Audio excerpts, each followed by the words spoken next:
This program is actually something I started when I was state treasurer of West Virginia, the Jumpstart Savings Program, and it comes from my experience as a welder. That's actually how I started my career. I was a welder. I went to trade school, went out and was working in the trades there. And what this does, it allows individuals to save for tools, equipment, licenses, certifications, and most importantly, new business startup costs. Because in the trades, a new business can cost anywhere around $100,000 to get going. And so it mirrors somewhat of the 529 college savings plan, which I used to manage at the state level. And it does also allow individuals to roll over tax-free 529 college savings money into one of these Jumpstart accounts. So it has the same tax benefits as it relates to capital gains. So that's pretty cool, right? Jumpstart Savings Act for people that want to go to trade school or change their mind from going to college to what their 529s are for. I had 3 of them going, just finished them off. And you could always transfer that. Why not take it the rest of the way? So for high school kids, you know exactly where you're heading. For the parents of kids who want to go into the trades, you'll have a program to jump into. Mike Rowe knows all about it. He's the founder of Mike Rowe Works, named after himself. He does that a lot. He's the CEO there, host of People You Should Know. He came up with that idea, and he came up with that idea too. His name will eventually be on that too. He's definitely the host and executive producer. Mike, welcome back. Oh, well, it's great to see you and hear you. Right. Ideally at the same time. So first off, now everyone's calling you, Mike. In the beginning, you're like, we should go back to the trades. And now all of a sudden, you basically need another phone because everyone's calling you. Can I get electricians? Can I get pipe fitters?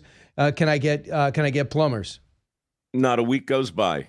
I don't hear from not just a company, but like the leader of an essential industry. And they are freaking out. The math is no longer deniable. 5 retire, 2 come in. 5 out, 2 in. It's been that way for over a decade. Throw in the stigmas and the stereotypes and all the nonsense that surrounds these careers historically, and you can start to understand why suddenly we've got millions of openings. The crazy thing is AI comes along, turns everything on its head, and now there's this understanding that, oh man, you know what? We told everybody to code. Well, and nobody to weld. Well, they're not coming for the welders, man. They're coming for the coders. And so everything's upside down. The skills gap is massive. The marine industrial base needs 400,000 workers to build nuclear subs, like CNC operators and welders and electricians. The data centers are the demand is off the charts. So yeah, the headlines caught up with my modest little attempt to shine a light on these jobs. And so I'm talking to Wells Fargo and BlackRock and NVIDIA, and they're paying attention to. The Department of War is paying attention. And that congressman that you just highlighted, Riley Moore, he's got his head screwed on straight, man. This is a great way to focus on a barrier to entry that a lot of tradespeople experience when they try and hang out their own shingle. So it's really a love letter to skilled trades and entrepreneurship at the same time, which is why I'm pulling for him and, hoping people hop on board and get this thing through Congress. Have you noticed more kids? I know you got 2,700 roughly students that you help pay for their trade school tuition. Are you getting more applicants? We're up to 3,400 now. Okay. Yeah, we've got this year. My goal is $10 million in work ethic scholarships. Last year we did 5. The year before that we did 2.5, maybe 2. So yeah, the applications were 10x last year. So that's good. I mean, Gen Z is getting the memo. A lot of parents and guidance counselors and teachers, I think, have gotten the same memo, which basically says, hey, $1.7 trillion in collective student debt is a problem. We're lending all kinds of money we don't have to these kids to train them for jobs that don't exist anymore. Meanwhile, the trades are on fire. People aren't trained for them yet. I don't even know that we have enough human capital standing by to fill the gap. But you're turning around a tanker, right? I mean, it's perceptions and hearts and minds and ideas and beliefs. Those things don't change overnight. But yeah, to your earlier point, we've been at it 17 years. And even though I did put my name in the title of the foundation. I'm a smart guy. Well, you know what? To be honest, it was supposed to be MICRO, Micro Works, like a small attempt to help one individual at a time. Bill Gates was going to sue me, so I just went with my name and it stuck. But call it what you will. The skills gap is real. And the memo is out, and people are paying attention. And I think you're going to see. I mean, you've heard my smack for years now, but the chickens have come home to roost. This is going to be a Manhattan-style project with regard to retraining the entire country. And my prediction is next time you and I sit down in person, I want to tell you about what a lot of individual companies are doing on their own to close the gap. And I don't have any relationship with Home Depot, for instance. They've got a great program. Caterpillar has an internal program. Palantir is taking kids right out of high school, giving them a liberal arts background, and then teaching them something really useful. These kids are hitting the job market, making a few $100,000 a year with a decent background in Western civilization and zero debt. So I think you're going to see a massive retooling of the way we think about education, the way we define a good job. And my scholarship program just happened to be sitting there at the right time, and we are flooded, overwhelmed. Wow. And I'm happy to tell you that. I know they're have a huge data center being built in Louisiana right now, but listen to Governor Gretchen Whitmer yesterday talking about what's happening in Michigan. Listen. Michigan is open for business. New factories making batteries, cars, chips are opening in Marshall, Lake Orion, Holland, Bay City, Calumet, Hemlock, Ann Arbor, and Delta Township. Probably not on the bingo card, but I want to thank President Trump for his work on this. So there you go. I mean, they're going to need some people. There's no robots for that. No, there's not. And look, I doubt that the governor and I agree on a whole bunch of stuff, but credit where it's due. This truly should be one of the last great nonpartisan unifying things that people on both sides of the aisle can truly get behind. Again, because in the end, it's math, dude. It's math. We're fighting. We're having less kids. The world there's a whole population collapse narrative that's not getting nearly enough press either. And it's impacting our country too. So there's just so many reasons to take a deep breath and think differently about how to train this next generation. And I don't care if there's an R or a D, next to your name. That's something to stand for, if you'll pardon the metaphor, vis-a-vis half of the Congress's inability to get on their feet just 2 nights ago. Mike, I'm going to bring you to another area I'm not sure if you want to dive into, but on energy. So on energy, the president says, listen, I'm for oil and gas.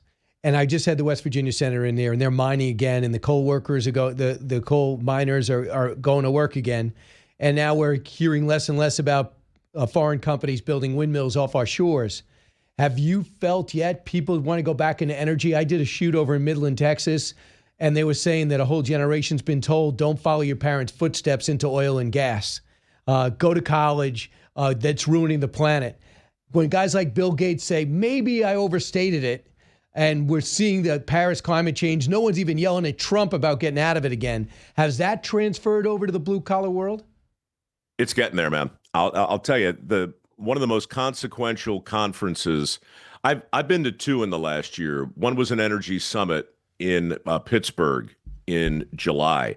That's the one where 35 CEOs pledged $93 billion simply for Pennsylvania to build out AI or data centers there. The president was there at that one. That was huge, and that exact topic came up. And when I left, I was like, you know something? That ship is turning around too. A lot of air is leaking out of climate catastrophism. The other conference is one you should know about. That's coming up early this April. My friend Alex Epstein puts it together in Newport. There'll be a couple hundred CEOs there as well, and this will be the topic. It just one of the great lies that has been purported and put upon us has been this idea that fossil fuel is somehow our enemy and somehow the harbinger of the end of the world. It's not.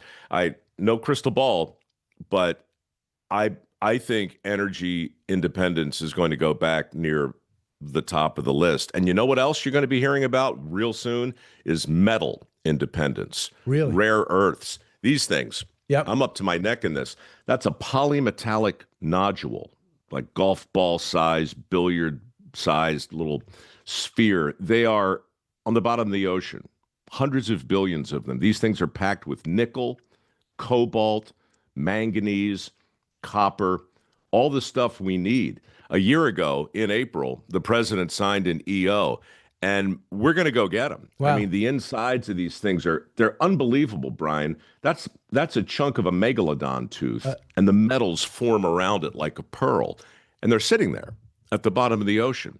So you're going to hear in the next couple of months a real shift in the energy narrative. You're going to start hearing about metal independence. Right. It's going to be a thing, and all that needs hundreds of thousands of workers as well. Everything comes back to workforce. And in the end, look, I'm MicroWorks. I got $10 million in a fund to help train these people. We need MacroWorks. We need the biggest companies in the country coming together with the help of the feds to jumpstart this thing, which brings us back to the name of the bill that Riley Moore is trying to get through Congress, and I hope to God he does. All right. For number one, that's a challenge to John McEnroe, because I think that would be an interesting fund. If it's going to be micro, you want macro. I say McEnroe, and maybe he can take it up. Number two is you would love Doug Burgum, because Doug Burgum is rare earth guy. That's his mission now, because China sent us a message. We're going to cut off rare earth if you keep those tariffs on. And we realize they have 90% of the world's rare earth. That can't happen anymore. We've cut massive deals. I think it was Indonesia, now with Australia, now with Argentina, to start mining with them. And get this, Mike, maybe mining here, people might see the benefit of that. So I 100% think this is, we have to do it for national security. And I think this administration gets it. I think you're right. And Doug is definitely on the list. I've met with Pete several times over at the Pentagon. Chris Wright is certainly on board. Howard Lutnick gets it. They're all singing out of the same hymn book. But yeah, Doug is playing a really important role in this, and I haven't had a chance to really sit down with him yet. He may be at that conference I mentioned. We sat across the aisle from each other at the funeral of the great Clint Hill, who died later last year. Secret Service. Yeah, man, he was the guy that dove on top of Jackie Kennedy after her husband was murdered back in '63, and just a legend in the Secret Service. Great North Dakota guy. Yeah. So, okay. So I want you to hear this. So we watch business work with this administration. And then we watched the last administration go after the president and his allies and debank them. Literally say, if you work with President Trump, JP Morgan, Bank of America, they froze and kicked out all their funds. This is what I worry about. So I don't know who Jeff Bezos is going to work with, who he voted for, but he's working with the president. I looked at Meta, Zuckerberg, whatever, the Zuckerbucks. He's like, I need to work with the president. These rare earth, these gas and oil companies. But then I'm hearing this. This is what worries me. It's going to drive you nuts as someone who just wants to get things done for the country. Listen to Susan Rice. I think they're now starting to realize, wait a minute, this is not popular. Trump is not popular. What he is doing, whether on the economy and affordability or on immigration now, is not popular. And that there is likely to be a swing in the other direction. And they are going to be caught with more than their pants down. They're going to be held accountable. As I talk to leaders in Washington, leaders in our party, leaders in the states, if these corporations think that the Democrats, when they come back in power, are going to, play by the old rules, and say, oh, never mind, we'll forgive you. I think they've got another thing coming. That attitude is sickening. If I'm a business person, government has a lot of control over me. Now you're going to go after me because I did business with the party that had, and a president that had the power? Does that bother you? It bothers me. Sure, it bothers me. But she's playing a different game with different rules. That's a very political thing to say, and it's a very short-term way to think. I'm telling you, I believe genuinely, maybe a conversation like that was happening, as the atomic bomb was being built. I don't know, but I think there was a great quote years ago by the prime minister after Neville Chamberlain. What was it? Howard Macmillan. He was asked a question by a reporter concerning the immediate future and why he was unwilling to commit to a hard and fast plan. And his quote was, "Events, dear boy, events." In the end, all that bluster, all that stuff, Right. it gets trumped, if you will, every generation or so by an event, Yes. by something truly existential.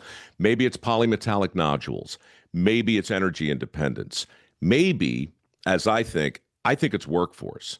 I think it's the terrible arithmetic, the human arithmetic. Yep. Great book, by the way, by Nick Eberstadt. But we're dealing with that right now. Mm-hmm. And all of that, wait till the next party gets in, this Yeah. and that. Sure, that's consequential. And in the near term, it can have an impact, I guess, on a businessman's decision.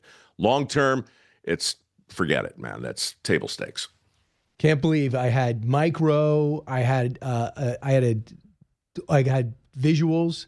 You had rare earth for a rare interview, and we have John McEnroe's been called out to start a Macro Works, like Micro Works. You got it, Mike. Thanks so much. Help him out. Help out get his scholarship. Microworks.com, right? If people want to contribute to the ethnics, Microworks.org. Yeah, I'll take your money. We're raising all kinds of it, but I also got 10 million earmarked for the kind of jobs we've been talking about. The scholarship program is open. I'm keeping it open all year.